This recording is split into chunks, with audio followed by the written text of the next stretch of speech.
యేసుక్రీస్తు వారి పరిశుద్ధ నామంలో కుడి వచ్చిన ప్రతి ఒక్కరికి వందనములు. మరి దేవుడు అనుగ్రహించిన కృప మహాకృపను బట్టి ఈరోజు మనం అందరము గుడ్ ఫ్రైడే అని జరుపుకుంటున్నాం. మరి వాక్య భాగంలోకి వెళ్ళబోయే ముందు ప్రార్థన చేసుకొని వాక్య భాగంలోకి వెళ్దాం. మరి మన మధ్య ఉన్నటువంటి కవిత ప్రార్థన చేస్తుంది. అందరి తలలు మంచి కళ్ళు మూసుకున్నట్లయితే ప్రార్థనలో ఏకీభవిద్దాం. మమ్మల్ని మిగిలిగా ప్రేమించిన మా ప్రియ పర్లకు తండ్రి నేర్చిన గొప్ప సమయాన్ని బట్టి మీకు వందనాలు స్తుతి స్తోత్రాలు నాయన. ఎంతోమంది ప్రభు ఈ రోజును చూడకుండా తండ్రి నశించుకోవచ్చుండగా నాయన మీరు మమ్మల్ని అలాగ చేయకుండా మమ్మల్ని ఇప్పటికీ సజీవ లెక్కలో ఉంచారు. వందనాలు తండ్రి. అలాగే నాయన తండ్రి ఈరోజు ప్రభు ఈ గుడ్ ఫ్రైడే రోజు నాయన తండ్రి పాటల ద్వారా మీ నామం మహింపరచబడి ఉన్నాం ప్రభు. అలాగే తండ్రి నేను వాక్య భాగంలోకి వెళ్ళుచుండగా ప్రభు నాయన తండ్రి నీ గురించి పూర్తిగా తెలుసుకునేటువంటి గొప్ప కృపను మా అందరికీ దయచేయండి తండ్రి. వినేటువంటి వాక్యం హృదయంలో నాటుకొని పోవటకు సహాయం చేయండి తండ్రి. నాయన గుర్తుపెట్టుకునే జ్ఞానమును దయచేయండి. నేను ఆ వాక్య ప్రకారం మేము జీవించే కృపను దయచేయండి తండ్రి. అలాగే తండ్రి నేను మా యొక్క మనసులు మేము ఎటు తిరుపుకోకుండా నాయన అనాలోచితమైనటువంటి ఎటువంటి ఆలోచన రాకుండా ప్రభు నీ యొక్క వాక్యమును శ్రద్ధగా వినే కృపణ దయచేయండి తండ్రి. నీ యొక్క సేవకురాన్ని నీవే సులువు చాటను మరుగుపరచి నీవే మాతో సూటిగా స్పష్టంగా మాట్లాడమని కోరుకుంటూ నా యొక్క చిన్న ప్రార్థన మీ పాదాల చెందకు చేర్చుకోమని నా ప్రియుడు నా ప్రేరక్షకుడైన యేసుక్రీస్తు వారి పరిశుద్ధ నామములో ప్రార్థన చేసి అడిగి వేడుకొని పొంది నాము తండ్రి. ఆమేన్. ఈరోజు గుడ్ ఫ్రైడేగా మనము జ్ఞాపకం చేసుకుంటూ తలుస్తూ ఉన్నాం. అసలు ఈ రోజుని గుడ్ ఫ్రైడే అని చెప్పి ఎందుకు అని అంటారు అని అంటే యేసుక్రీస్తు ప్రభువారు ఈరోజు సిలువ వేయబడటం జరిగింది. యేసుక్రీస్తు ప్రభువారిని ఈరోజు సిలువకి అప్పగించి సిలువలో చంపటం జరిగింది. మనము ముందు వారాలన్నీ మనము యేసుక్రీస్తు ప్రభువారిని ఏ విధంగా సిలువేశారు హింసించారో చూసాం. అయితే యేసుక్రీస్తు ప్రభువారిని పట్టుకున్నప్పటి నుండి ఆయన చనిపోయేదాకా టైమింగ్స్ చూద్దాం, సమయాలు ఒకసారి గమనిద్దాం.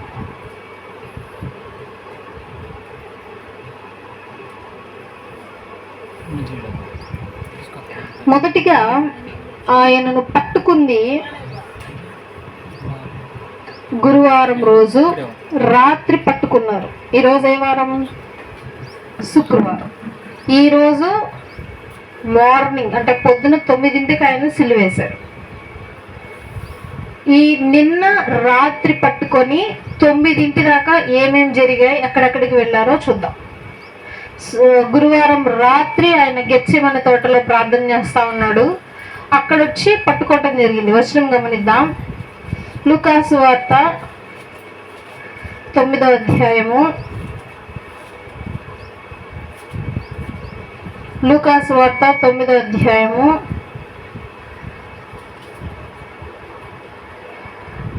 22వ అధ్యాయము. లూకాసు వార్త 22:44. 22:44. 44. ఆయన వేదన పడి మరింత ఆతురముగా ప్రార్థన చేయగా ఆయన చెమట నేల పడుచున్న గొప్ప రక్త బిందువుల వలె ఆయన ప్రార్థన చాలించి లేచి తన శిష్యుల యొద్దకు వచ్చి వారు దుఃఖము చేత నిద్రించుట చూచి మీరెందుకు నిద్రించుచున్నారు? శోధనలో ప్రవేశింపకుండానట్లు లేచి ప్రార్థన చేయుడని వారితో చెప్పారు. 9ంటి నుండి ఆయన ప్రార్థించడం మొదలుపెట్టారు. 9ంటికి గెత్సేమనే తోటకి వెళ్ళిపోవటం జరిగింది. ఆయన ఆ 9ంటి నుండి ఆ తర్వాత తెల్లవారుజామున 12 మధ్యరాత్రి అంటారు దాన్ని, అక్కడ 12ంటి దాకా యేసుక్రీస్తు ప్రభువారు అక్కడే ఉండి ప్రార్థన చేస్తూ ఉన్నారు. తర్వాత తెల్లవారుజామున 12 నుండి 3 దాకా ఏం జరిగిందో చూద్దాం. మత్తయి సువార్త 26వ అధ్యాయము, మత్తయి సువార్త 26వ అధ్యాయము 47 నుండి 50 వచనాలు. 26, 47 నుండి 50. ఆయన ఇంకనూ మాట్లాడుచుండగా 12 మందిలో ఒకడుగు యూదా వచ్చెను. వానితో కూడా బహుజన సమూహములు కత్తులు గుదియలు పట్టుకొని ప్రధాన యాజకుల యొద్ద నుండి ప్రజల పెద్దల యొద్ద నుండి వచ్చెను.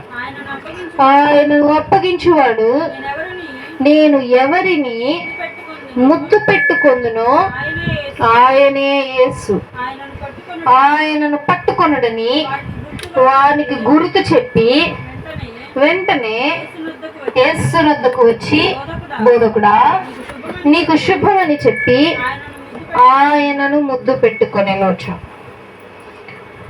9ంటికి ఆయన గెత్సేమనే తోటకు వెళ్ళాడు. గురువారం రాత్రి, అంటే నిన్న రాత్రి 9 నుండి 12 దాకా ప్రార్థన చేస్తా ఉన్నాడు. 3 సార్లు ప్రార్థన చేశాడు ఆయన. ఫస్ట్ శిష్యులకు చెప్పి వెళ్ళిపోయి ప్రార్థన చేశాడు. మరలా తిరిగి వచ్చాడు, వాళ్ళు నిద్రపోతున్నారు. లేపి మళ్ళీ ప్రార్థన చేయండి అని చెప్పి మళ్ళా వెళ్ళిపోయాడు. మళ్ళా తిరిగి వచ్చేసరికి మళ్ళీ నిద్రపోతున్నారు. మళ్ళీ ఇంకోసారి హెచ్చరించి మళ్ళీ వెళ్తాడు. మళ్ళీ ప్రార్థన చేసి ఈసారి ఆఖరిగా వచ్చేస్తాడు. ఇక మనిషి కుమారుడు అప్పగిప్పుడైపోయే సమయం వచ్చేసింది, లేవండి నిద్రపోండి ఇళ్ళకెళ్ళి అని చెప్తాడు. అట్లా మాట్లాడుతుండగా యూదా వచ్చేస్తాడు.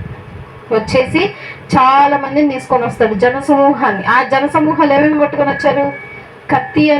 కత్తులు గుదియలు పట్టుకొని వచ్చి ఆయన పట్టుకోవడాన్ని చూస్తే యూదా గారు అంటారు, ఇస్కరియోతు యూదా గారు, ఇదిగో నేను ఇప్పుడు ఎవరినైతే ముద్దు పెట్టుకుంటానో వాళ్ళే యేసుక్రీస్తు ప్రభువారు అనగానే వెళ్ళి ఆయన ముట్టుకొని, దేవా నీకు శుభము కలుగును గాక బోధకుడా అని చెప్పానండి.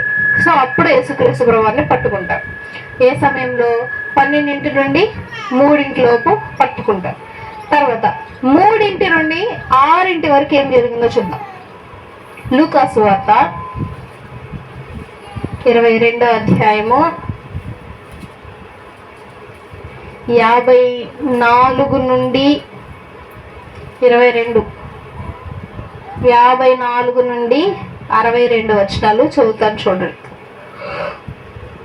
54.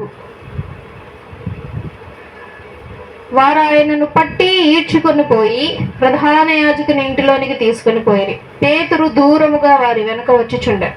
అంతట కొందరు నడుముంగిట మంట వేసి చుట్టూ కూర్చుండినప్పుడు పేతురు వారి మధ్యన కూర్చుండెను. అప్పుడు ఒక చిన్నది ఆ మంట వెలుతురులో అతడు కూర్చున్నట్టు చూచి అతని తేరి చూచి వీడును అతనితో కూడా ఉండనని చెప్పాను. అందుకు పేతురు, అమ్మాయి నేను అతనిని ఎరుగనను. మరి కొంతసేపటికి మరి ఒకడు అతనిని చూచి నీవును వారిలో ఒకడవనగా పేతురు, ఓయి నేను కానని. ఇంచుమించు ఒక గడి అయిన తర్వాత మరి ఒకడు నిజముగా వీడును అతనితో కూడా ఉండెను, వీడు గలిలయుడని దృఢముగా చెప్పాను. అందుకు పేతురు, ఒట్టు ఓయి నీవు చెప్పినది నాకు తెలియదు నేను. అతడు ఇంకనూ మాట్లాడుచుండగా వెంటనే కోడి కూసెను. ఇక్కడ ఏం జరిగింది? 3 నుండి 6 లోపు పేతురు గారికి చెప్తారు యేసుక్రీస్తు ప్రభువారు, నీవు నన్ను ఎరుగను అని చెప్పి 3 సార్లు చెప్తావు. అది కోడి కూయకు ముందే అని చెప్పేస్తాడు. లేదు లేదు నేను చెప్పను, నీ ప్రాణానికి నా ప్రాణం అడ్డేస్తా, నీ మీద ఏమి ఈగ కూడా వాళ్ళనివ్వకుండా నేను చూసుకుంటాను డైలాగులు వేస్తాడు అనమాట. చివరికి చూస్తే ఆయన పట్టుకున్న వెంటనే చుట్టూ ఉన్న శిష్యులకు అర్థమైపోయి అక్కడున్న విషయం అంతా వెంటనే అక్కడ నుండి పారిపోవటం జరిగింది. ఎక్కడ దాకా ఇప్పుడు చూసాం? 6 దాకా చూసాం. మళ్ళీ చూద్దాం. గురువారం రాత్రి 9 నుండి 12 దాకా ప్రార్థన చేశారు గెత్సేమనే తోటలో. 12 నుండి 3 దాకా ప్రార్థన అయిపోయింది. ఇక లెగవండి వెళ్ళిపోదామని చెప్పుకునే సమయంలో యూదా మొత్తం గుంపును తీసుకొచ్చి 3 పట్టేసుకున్నారు. 3 నుండి 6 ఆ సమయంలో ఏం జరిగింది? 3 సార్లు కోడి కూసింది. పేతురు గారు ఆయన చేసిన దోషము ఆయనకి తెలిసింది. తర్వాత 6 అంటే ఈ రోజు తెల్లవారుజామున 6 నుండి 8 దాకా ఏం జరిగింది? లూకా సువార్త 22:66.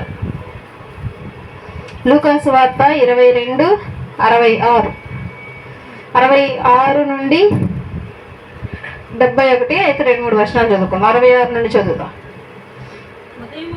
ఉదయము కాగానే ప్రజల పెద్దలను, ప్రధాన యాజకులను, శాస్త్రులను సభకూడి ఆయనను తన మహాసభలోనికి తీసుకొని పోయి, నీవు క్రీస్తువైతే మాతో చెప్పుమని.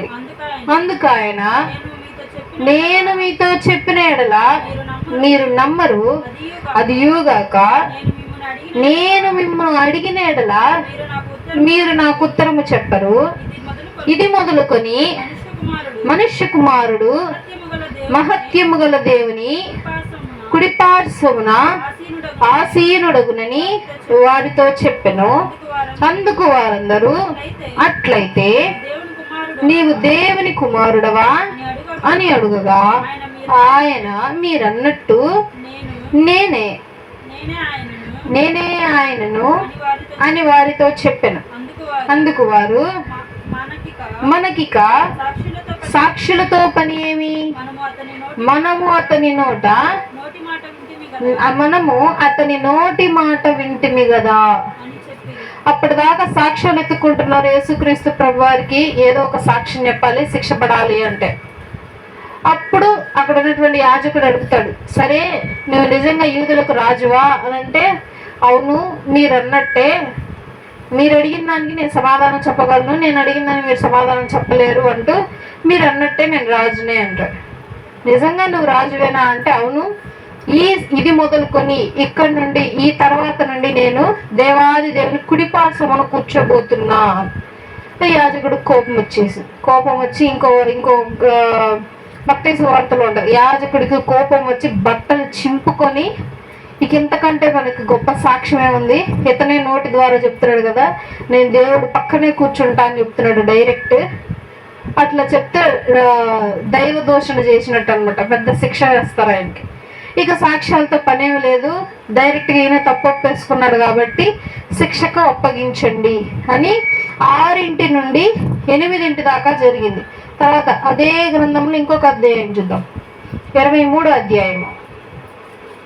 లూకాసు వార్త 23వ అధ్యాయము 1వ వచనం, ఒక 2 వచనాలు చదువుతాను చూడండి. అంతటా వారందరూ లేచి ఆయన పిలాతు వద్దకు తీసుకుపోయి, అతడు మా జనసమూహము తిరుగుబడి ప్రేరేపించుచు కైసరుకును పన్నీయవద్దనియు తానే క్రీస్తును ఒక రాజునని చెప్పగా, మేము వింటిమనే యూదుల రాజు అని ఆయనను అడుగగా ఆయన, నీవన్నట్టే అని ఆయనతోనే.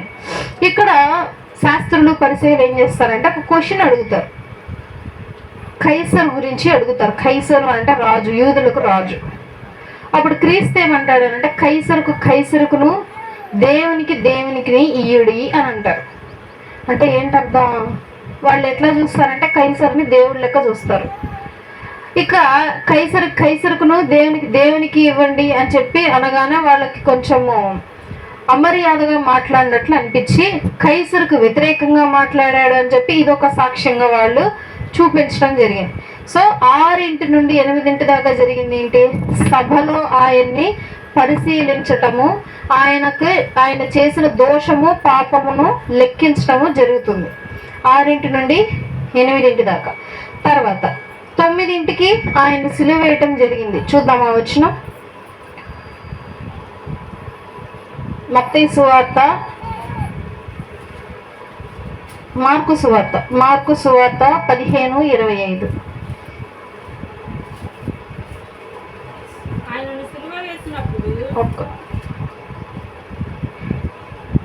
మార్కు సువార్త 15:25. ఆయనను సిలువ వేసినప్పుడు పగలు 9 గంటలు ఆయను. చాలు, ఇక్కడ సమయాన్ని చూస్తున్నాం అన్నమాట. యేసుక్రీస్తు ప్రభువాన్ని ఎంతసేపటికి సిలువ వేశారు? పగలు 9కి సిలువ వేశారు. అంటే రాత్రి 9కి పట్టుకొని, అంటే నిన్న రాత్రి 9కి పట్టుకొని ఈరోజు 9కి సిలువ వేసి చంపేశారు. ఇది ఎక్కడైనా జరుగుతుందా? మీరు ఆలోచించండి. ఇప్పుడు ఎగ్జాంపుల్గా చిన్న పిల్లని ఒక ముసలాయన చిన్న పిల్ల ఉయ్యాల్లో పడుకొని ఉంటే పసిపిల్లని మానభంగం చేసి చంపేశాడు ఆ చిన్నపిల్ల. ఆ చిన్నపిల్ల కొనుగుపుడితో హాస్పిటల్కి తీసుకెళ్లారు. రక్తస్రావం ఎక్కువైపోయి చచ్చిపోయాడు. ఆ ముసలతన్ని తీసుకెళ్లి వెంటనే ఊరేశారా? లేదు. కోర్టులకు తిప్పుతారు, నిజమా కాదా అని చూస్తారు, బ్లడ్ టెస్టులు చేస్తారు. ఆ నిజమా కాదా అని చూస్తే ఇటోళ్ళు అటోళ్ళు వాదించుకుంటారు. నేను వెళ్ళలేదని, వెళ్ళాడని, వెళ్తే రుజువేంటి, సాక్ష్యం ఏంటి, ఇన్ని జరిగి ఎప్పుడో సంవత్సరాలకు పడిద్ది శిక్ష.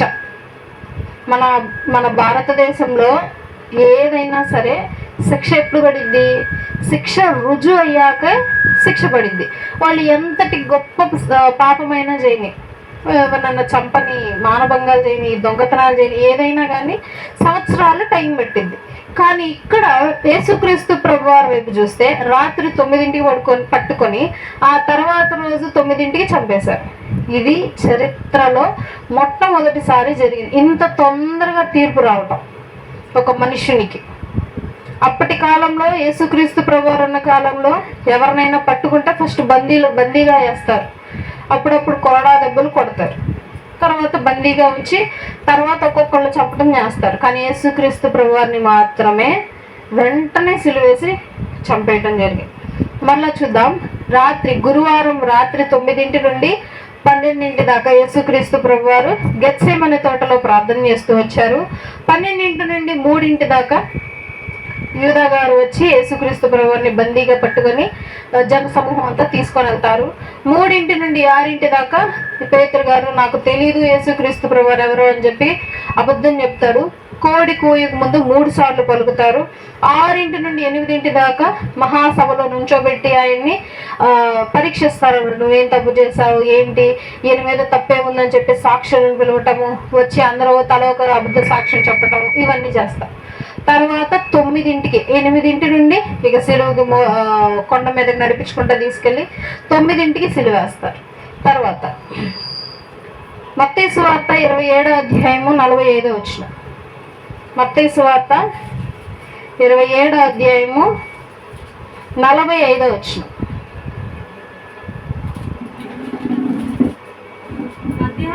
మధ్యాహ్నము మొదలుకొని 3 గంటల వరకు ఆ దేశమంతటను చీకటి కమ్మెను.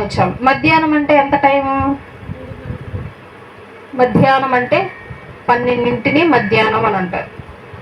12 నుండి 3 దాకా చీకటి కమ్మింది. చూసారా ఎప్పుడైనా ఆ సందర్భాన్ని?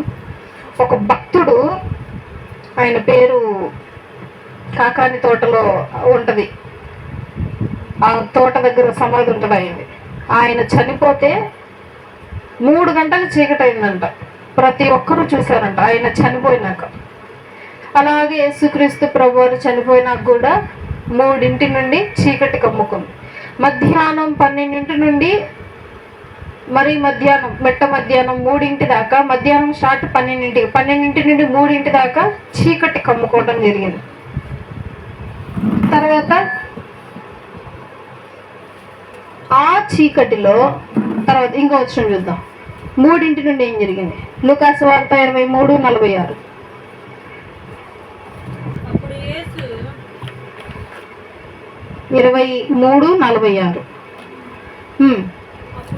అప్పుడు యేసు గొప్ప శబ్దముతో కేక వేసి, తండ్రి నీ చేతికి నా ఆత్మను అప్పగించుకొనుచున్నాను నేను. ఆయన ఇలాగు చెప్పి ప్రాణము విడచెను. 3ంటికి కరెక్ట్గా ఆయన చనిపోవటం జరిగింది. యేసుక్రీస్తు ప్రభువారు చనిపోయిన తర్వాత కొన్ని సూచక క్రియలు జరిగాయి అక్కడ. ఆయన చనిపోయిన వెంటనే భూమి వణికిందంట. భూమి వణకటం ఏంటి? భూమి కంపించడం అంటే దాన్ని ఏమంటారు? భూమి కంపించడం అంటే కదలటం. భూమి ఇట్లా ఎట్లా ఎట్లా కదిలింది. వణకటం అంటే ఇంకా అది ఎట్లా ఉంటుంది అంటే ఎర్త్క్వేక్ కంటే 100 రెట్లు ఎక్కువ అని అర్థం. అప్పుడు భూమి వణకటం అని అంటే భూమి వణికిందంట ఫస్ట్. తర్వాత సమాధుల్లో ఉన్నటువంటి పరిశుద్ధులు అని అంటే యాకోబు, యోహాను, పాతకాలంలో ఉన్నటువంటి ప్రవక్తలందరూ వారికి శరీరాలు వచ్చి వారు లేపబడ్డారు. అది చూద్దామా వచ్చిన యోహాను సువార్త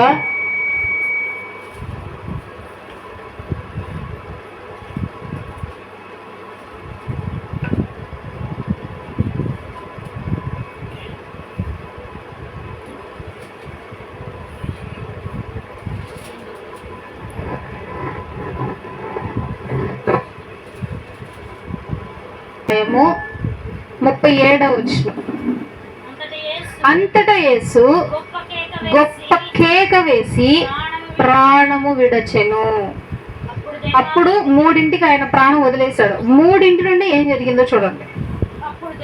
అప్పుడు దేవాలయపు తెర పై నుండి క్రింది వరకు 2గా చినిగెను. ఇక్కడ నుండి ఒకసారి ఒక్కొక్కటి ఒక్కొక్క వచనం చూద్దాం. 3 నుండి ఆయన చనిపోయిన వెంటనే దేవాలయపు తెర చిరిగిందంట. ఈ దేవాలయం అంటే ఏంటి, తెర అంటే ఏంటి? పాత నిబంధన కాలంలో యెహోవా దేవుడు డైరెక్ట్గా వచ్చి మాట్లాడేవాడు మనుషులతో. మీరు కొన్ని చర్చిలు చూసుంటారు, కొంచెం స్టేజ్ ఉంటుంది, పైకి కొంచెం ఎత్తుగా స్టేజ్ పెడతారు. కొన్ని చర్చిల్లో కూర్చునే వాళ్ళందరూ కొంచెం కింద ఉంటుంది, కూర్చుంటారు. వాకింగ్ చెప్పే వాళ్ళందరూ పైకి వచ్చి చెప్తా ఉంటారు. దాన్ని పులిపీఠం అని అంటారు, పరిశుద్ధ స్థలము అంటారు. మీరు కూర్చున్న వాటిని అన్నిటినీ అతి పరిశుద్ధ స్థలము అని అంటారు. ఈ చర్చ్ బయటికి వెళితే ఆవరణము అని అంటారు. దీన్ని ఒక క్రమంగా చెప్పాడు యెహోవా దేవుడు ఇజ్రాయేలీలకి. ఒక ఆవరణం కట్టాలి. ఇదంతా టెంట్తో కట్టాలి. 7 రకాల టెంటులు కప్పుతారు. పైన లోపంలో ఒక్క దీపం మాత్రమే ఉంటది, ఒక్క కిటికీ మాత్రమే ఉంటది. అప్పుడు యెహోవా దేవుడు చెప్పిన రూల్స్ అన్నమాట. అలా ఈ అతి పరిశుద్ధ స్థలం అనేది ఉంటది.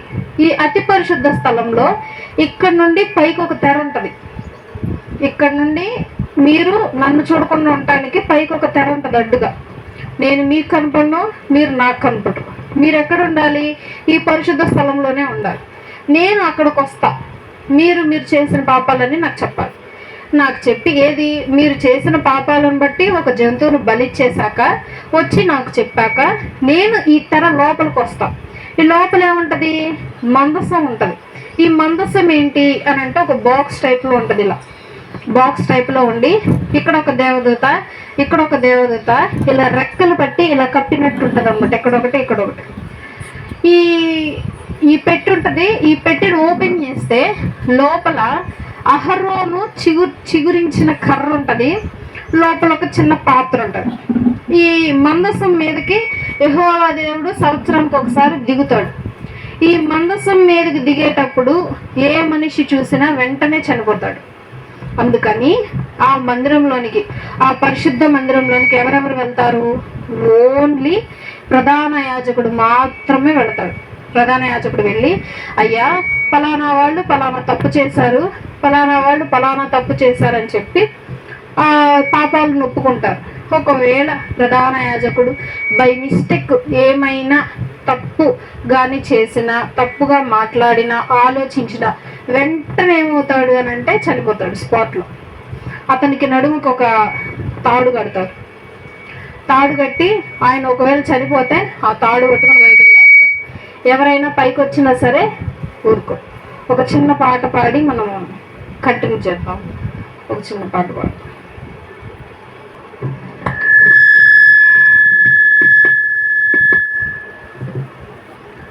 అలాగా మనం ఇందాక గమనించినట్లుగా యేసుక్రీస్తు ప్రభువారిని గురువారం రాత్రి 9ంటికి పట్టుకొని మరలా శుక్రవారం పొద్దున్నకల్లా ఆయన చంపేయటం జరిగింది. మరి లాస్ట్లో యోహాను సువార్త కానీ లూకా సువార్త కానీ లాస్ట్లో చూసినట్లయితే పొంతి పిలాతు గారు చాలా కష్టపడతారు యేసుక్రీస్తు ప్రభువారిని విడిపించడానికి. పొంతి పిలాతు గారి దగ్గరికి వెళ్ళి, నువ్వేం మాట్లాడవా, నీ గురించి ఏదోటి చెప్పవా, నీ గురించి చెప్పినట్లయితే నేను వెళ్ళి వాళ్ళకి నచ్చ చెప్తాను అని అంటాడు. అయినా సరే ఆయన సైలెంట్గా నుంచొని ఉంటాడు. నిన్ను విడిపించే అధికారం నాకుంది తెలుసు కదా, నువ్వు కాస్త నాకు సహకరించి ఏం జరుగుతుంది ఏంటి చెప్పు అని అంటే అయినా సరే సైలెంట్గా ఉంటాడు. అప్పుడు యేసుక్రీస్తు ప్రభువారు అంటారు, నీకు నన్ను అప్పగించింది నా తండ్రి అధికారం చేతనే నేను ఇప్పుడు ఇక్కడున్నా. అయితే నీవు నన్ను పట్టుకోలేదు, ఇక్కడున్న వారు నన్ను పట్టుకోలేదు, కానీ నన్ను పట్టించిన వారికి అమితమైన పాపం వారికి లభిస్తుంది అని అంటారు. యోహాను సువార్త లాస్ట్లో దేవుడు అంటాడు, నన్ను పట్టించిన వారికి పాపము అంటుకుంటది అని. ఇక తర్వాత మరలా బయటకు వచ్చి జనాన్ని అడుగుతాడు, సరే ఇప్పుడు పస్కా పండుగ రాబోతుంది కదా, మరి పస్కా పండుగ ఎవరిని విడుదల చేయాలి అని అంటే, మాకు బరబ్బా కావాలి, ఈయన్ని సిలువేసి చంపేసేయండి అని అరుస్తారు. ఇతని యందు నాకు ఏ దోషం కనిపించలేదు, ఏ పాపం కనిపించలేదు, ఎందుకు వేయాలి ఇతన్ని సిలువ అని అంటారు. లేదు, ఇతన్ని సిలువేయాల్సిందే, ఇతన్ని ఎలా చంపాలి అని జనులు చెప్తున్నారు. ఎలా చంపాలనంటే, ఇతను దైవ కుమారుడు అని చెప్పుకుంటున్నాడు కదా, ఆ విధంగానే చంపాలి. కుమారుడు అంటే దేవుని కుమారుడికి ఏ విధంగా అయితే మర్యాదలు చేస్తారో ఆ విధంగానే మర్యాద చేస్తూ సంహరించాలి అని అరుస్తారు. అప్పుడు ఏం చేస్తారు, అప్పుడు పిలాతు గారికి భయం వేస్తుంది. ఆ ఒక్క వచనం చూద్దాం మనం.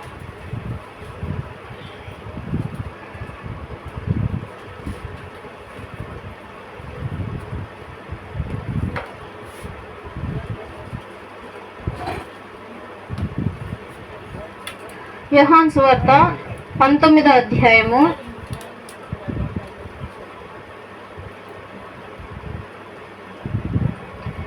7వ వచనం. యోహాను సువార్త 19:7. అందుకు యూదులు, మాకొక నియమము కలదు, తాను దేవుని కుమారుడని అతడు చెప్పుకొనను గనుక ఆ నియమము చెప్పున ఇతడు చావవలెనని అతనితో చెప్పిరి. పిలాతు ఆ మాట విని మరి ఎక్కువగా భయపడి తిరిగి అధికార మందిరంలో ప్రవేశించిరి. మరలా ఆయన అడుగుతున్న క్వశ్చన్, యేసయ్యని, నీవెక్కడ నుండి వచ్చి తినవని యేసును అడిగెను. అయితే యేసు అతనికి ఏ ఉత్తరమును ఇయ్యలేదు. అక్కడ జనాలు ఏమని అరుస్తున్నారు, నేను దైవ కుమారుని అని చెప్పుకొని తిరుగుతున్నారు, కాబట్టి ఇతన్ని కూడా ఆ విధంగానే చంపేయాలి అని అరుస్తా ఉంటే పిలాతు గారికి భయం వేసింది.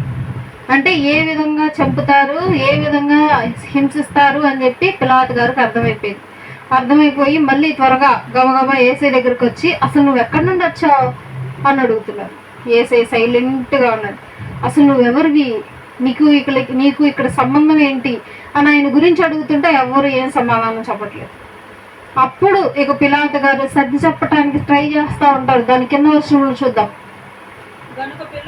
గనుక పిలాతు, నాతో మాట్లాడవా, నిన్ను విడుదల చేయుటకు నాకు అధికారం కలదని, నిన్ను సిలువ వేయుటకు నాకు అధికారం కలదనియు నీవు ఎరుగవా అని ఆయనతో నేను అంటే ఈక్వల్ టు బెదిరిస్తున్నాడు అనమాట ఏసైని. ఏంటి నోరు తెరి సమాధానం చెప్పపోయేసరికి, నిన్ను సిలువకు అప్పగించే అధికారం నాకుంది, చెప్తావా లేదా అని అంటాడు. అప్పుడు ఏసై అంటున్నాడు, అందుకు యేసు, పైనుండి నీకు ఇయ్యబడి ఉంటేనే తప్ప నా మీద నీకు ఏ అధికారమును ఉండదు. అందుచేత నన్ను నీకు అప్పగించిన వానికి ఎక్కువ పాపము కలదని వచ్చారు. ఎవరిని యేసుక్రీస్తు ప్రభు వారిని అప్పగించింది? ఎవరు? ఇస్కరియోతు యూదా గారు అప్పగించారు. శాస్త్రులు, పరిసయ్యులు, ప్రధాన యాజకులు, ప్రజల పెద్దలు అప్పగించారు. అక్కడ ఉన్నటువంటి ప్రజలు అప్పగించారు. వీళ్ళందరి మీదకి ఏమొస్తుంది? పాపం వచ్చింది. మన మీద కూడా వచ్చింది పాపం. అలాగే దేవాది దేవుడు మన మీద వచ్చిన పాపాన్ని తీసివేసుకునటానికి ఒక అవకాశం ఇచ్చాడు దేవుడు మనకి. ఏంటి అవకాశం? ప్రార్థన. దేవుడు ఆ రక్తాన్ని ఈ ప్రపంచం మీద కార్చి, తన ఆఖరి రక్తపు బొట్టు మొత్తం ఈ లోకం మీద కార్చి ఆయన చనిపోవటం జరిగింది. అయితే ఇక్కడ మనకు కొన్ని ప్రవచనాలు గమనించవచ్చు. ఆయన ఎముక విరగలేదు అని అంటారు. అప్పట్లో సిలువకు ఎక్కించేశారు. ఎప్పుడు? ఈ రోజు సిలువకు ఎక్కించారు. రేపు పస్కా పండుగ. అంటే పస్కా పండుగ అంటే గొప్ప పండుగ అది. ఆ పండుగ రోజు చావులు కానీ, ఎవరిని హింసించడం కానీ, శిక్షించడం కానీ చేయరు. ఆ రోజు మనతో హ్యాపీగా సంతోషంగా పండుగ జరుపుకుంటారు. అయితే సిలువ మీద ఉండేవాళ్ళు కొన్ని రోజులు, నెలలు, సంవత్సరాలు ఉండి అల్లాడి చచ్చిపోతారు. కాబట్టి ఆ రోజు పిలాతు గారు ఒక ఆజ్ఞ ఇచ్చారు. సరే, అప్పటికి యేసుక్రీస్తు ప్రభువారికి ఇక్కడొకరు వేలాడుతూ ఉన్నారు. ఇద్దరిని సిలువకు అప్పగించారు. మొత్తం సిలువ ముగ్గురు, ఇటొకళ్ళు మధ్యలో యేసుక్రీస్తు ప్రభువారు. అప్పుడు పిలాతు గారు అంటారు, వాళ్ళ కాళ్ళు విరగొట్టేయండి. అప్పుడేమవుతుంది, రక్తస్రావం ఎక్కువైపోయి అల్లాడిపోయి త్వరగా చచ్చిపోతారు. అంటే ఈ రోజే చచ్చిపోవాలి అని చెప్పి ఇటుపక్క ఉన్న వాళ్ళు కాళ్ళు విరగొట్టారు, ఇటుపక్క వాళ్ళు ఉన్న కాళ్ళు విరగొట్టారు. వాళ్ళిద్దరు దొంగలు విరగొట్టేశారు. ఇక చివరికి యేసుక్రీస్తు ప్రభు వారి కాళ్ళు విరగొట్టడానికి వచ్చేసరికి అప్పటికే ఆయన 7 మాటలు చెప్పి చనిపోవటం జరిగింది. అప్పుడు ఆ యొక్క వచనం వస్తుంది, ఎముక విరవబడకుండా ఆ యొక్క గొర్రె పిల్ల చనిపోవటం జరిగింది. సో ఎముక విరవబడకుండా యేసుక్రీస్తు ప్రభువారు కూడా చనిపోయారు. పస్కా పండుగ రోజు పస్కా బలిస్తారు గొర్రెని. ఆ బలిచ్చేటప్పుడు ఆ గొర్రెలో ఉన్నటువంటి ఎముక ఏది విరవకూడదు. ఆ గొర్రెను మనం వంట చేసుకునేటప్పుడు ఆ ఎముకలని విరవకుండా ఆ ఎముకలను అట్లాగే ఉంచి వంట చేయాలి. తినేటప్పుడు కూడా ఎముక విరవకుండా, ఎముక నవలకుండా ఎముకను తీసి పక్కన పెట్టాలి. రూల్ అనమాట అది. అలాగే యేసుక్రీస్తు ప్రభువారు కూడా తమ ఒంటి మీద ఎన్ని గాయాలున్నా, ఎంతగా హింసించినా ఎముకకు మాత్రం ఏమీ కాలేదట. ఎందుకు? అదే విధంగా ప్రవచనం నెరవేర్చబడాలి కాబట్టి యేసుక్రీస్తు ప్రభువారు కూడా అదే విధంగా చనిపోవటం జరిగింది చివరికి. సో యేసుక్రీస్తు ప్రభువారు నీ కొరకు నా కొరకు చనిపోవటం జరిగింది. మన పాపములన్నీ ఆయన మీద మోపబడటం జరిగింది. పెద్ద భూకంపం వచ్చింది. పెద్ద భూకంపం అంతా వణికిపోయి కంపిస్తూ ఉంటే అక్కడ నిలుచున్న ప్రజలందరూ చూసి, ప్రధాన యాజకులు చూసి, అవును ఇతను నిజంగా రక్షకుడే అని చెప్పి వాళ్ళు నమ్మారు. అవును ఇతను నిజంగా నీతిమంతుడే అని చెప్పి అప్పుడు తెలుసుకున్నారు చాలా మంది. కాబట్టి మనం కూడా ఈ యొక్క దినమున, ఈ రోజున యేసుక్రీస్తు ప్రభువారు మనందరి కోసము, మన కోసము చనిపోవటం జరిగింది అని చెప్పి ఏకంగా నమ్మాలి. యేసుక్రీస్తు ప్రభువారు నీ కొరకు, నా కొరకు చనిపోవటం జరిగింది. మరలా ఆదివారపు దినమున తెల్లవారక ముందే ఆయన తిరిగి లేవటం జరిగింది. లేచి తన ప్రజలందరికీ కనబడతాడు వెళ్ళి యేసుక్రీస్తు ప్రభువారు. అది మరలా రేపు కూడా ఉంది ప్రార్థన, రేపు సాయంత్రం 7ంటికి మరలా అప్పుడు దాన్ని కంటిన్యూ చేసుకుందాం. అందరు తలల నుంచి కళ్ళు మూసుకున్నట్లయితే కొంచెం సేపు ప్రార్థనలో ఉన్నాం. గొప్పగొడబడి తండ్రి, నీకు వందనాలు, స్తుతులు, స్తోత్రం తండ్రి ప్రభువా. ఎంతో మంది రంచులకు నశించిపోచుడుగా మీరు మిమ్మల్ని అలాగ చేయకుండా అప్పటికే సజీవులకు నుంచి విధానం బట్టి మీకు స్థితులు స్తోత్రాలు. నా తండ్రి, మేమందరం ఈరోజు ఏకంగా కూడిన ప్రభువా, నీవు మా జీవితంలో చేసిన గొప్ప త్యాగమును జ్ఞాపకం చేసుకునే కృపను అనుగ్రహించారు. మీకు కృతజ్ఞతలు. నీవు మా కొరకు అనుభవించిన వేదన, శోధన, బాధలు ప్రతి ఒక్కటి మమ్మల్ని పాపం నుండి విడుదలగా, మీరు మమ్మల్ని బందీల నుండి విడిపించటానికి నా తండ్రి మేమందరము ఏకముగా నీ యొక్క సన్నిధికి చేరటానికి చేసిన త్యాగమే నా తండ్రి.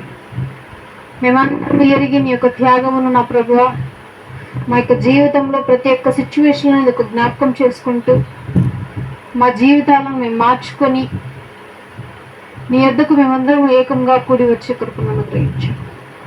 ఈరోజు కార్యక్రమం ఆదరణి ఎంతవరకు అదృష్టమించారు. మీకు కృతజ్ఞతలు. వచ్చిన ప్రతి ఒక్కరిని మీరు జ్ఞాపకం చేసుకోండి. ప్రతి ఒక్కరి కుటుంబాలను మీరు దీవించండి, ఆశీర్వదించండి, ముట్టండి, స్వస్థపరచండి. ఉన్నటువంటి అనారోగ్యము తీసివేయండి నా తండ్రి ప్రభువా. ఈరోజు ఏ విధంగానైతే మేము ధ్యానించి ఉన్నాం, మీ యొక్క నామమును ప్రతి ఒక్కరు వారి హృదయంలో భద్రపరిచి దినదినము వారు నెమరు వేసుకున్న కృపను వారికి అనుగ్రహించండి నా తండ్రి. నీకే స్తోత్రాలు, వందనాలు. మరలా రేపటి దినాన సాయంత్రం మేమందరం ఉపవాస కూడికి లేకంగా కూడి స్తుతించి కనపరిచే భాగ్యం అనుగ్రహించి నా తండ్రి. మరలా పునరుద్ధానపు దినమున నీ యొక్క ఆరాధనను జ్ఞాపకం చేసుకుంటూ నువ్వు జయించిన మరణమును మేము జ్ఞాపకం చేసుకునే కృపను అనుగ్రహించి వచ్చిన ప్రతి ఒక్కరి కుటుంబాలను మీరు దర్శించమని వేస్తున్నాం పెట్టడికి వేడుకొంచెం ప్రార్థిస్తున్నాం తండ్రి. ఆమేన్. మన తండ్రి దేవుని ప్రేమయు, కుమారుడైన యేసుక్రీస్తు ప్రభువారి కృపయు, పరిశుద్ధాత్మీయ సహవాసము మనందరికీ ఎల్లప్పుడు తోడేండి నడిపించిన దాకా. ఆమేన్. అందరికీ